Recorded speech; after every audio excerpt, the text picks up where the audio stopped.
Hey guys, it's been a while. In this video, I'm going to show you how I installed some deck lights to create a nice ambient feel in the backyard. My brother recently extended his alfresco deck, increasing the seating area and installing some wide steps leading down to his gate. You can see the side that has already been stained versus the new wood. We thought it would really add to the look if we installed some lighting, but we also wanted to make the stairs a little safer at night. During the day there's enough light even with the shadows that you can see the steps, but at night it's a different story, so we got to fix that.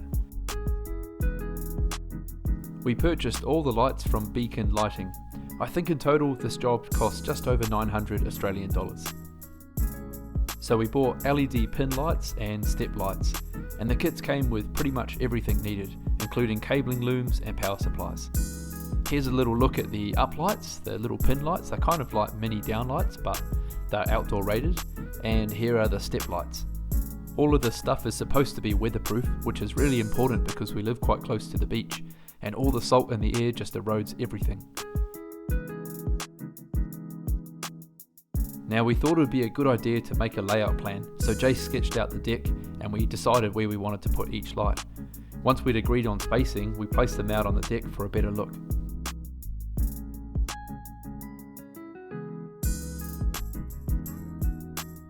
When we were satisfied with the layout, Jace went around, measured and marked each location, and then we pre-drilled the holes.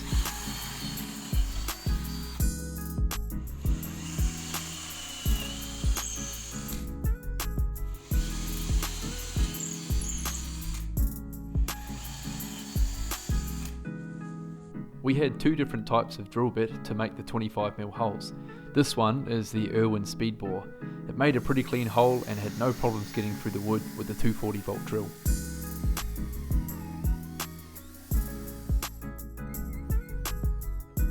The step lights were a slightly larger hole at 36mm. This time we used a spade bit. It was tough going, but in the end was no worries punching it through.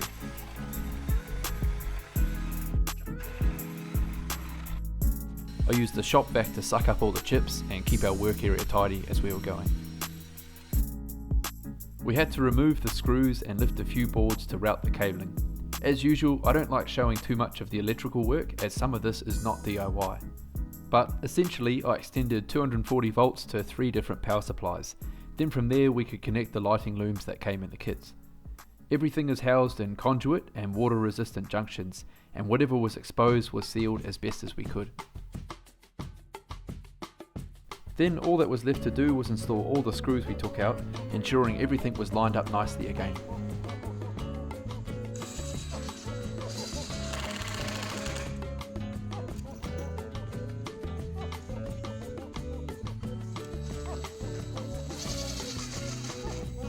And here's how it all looks. Definitely adds some class to this area, and I think we've achieved that ambience look that we wanted. Hope you enjoyed watching this little project. See you guys on the next one.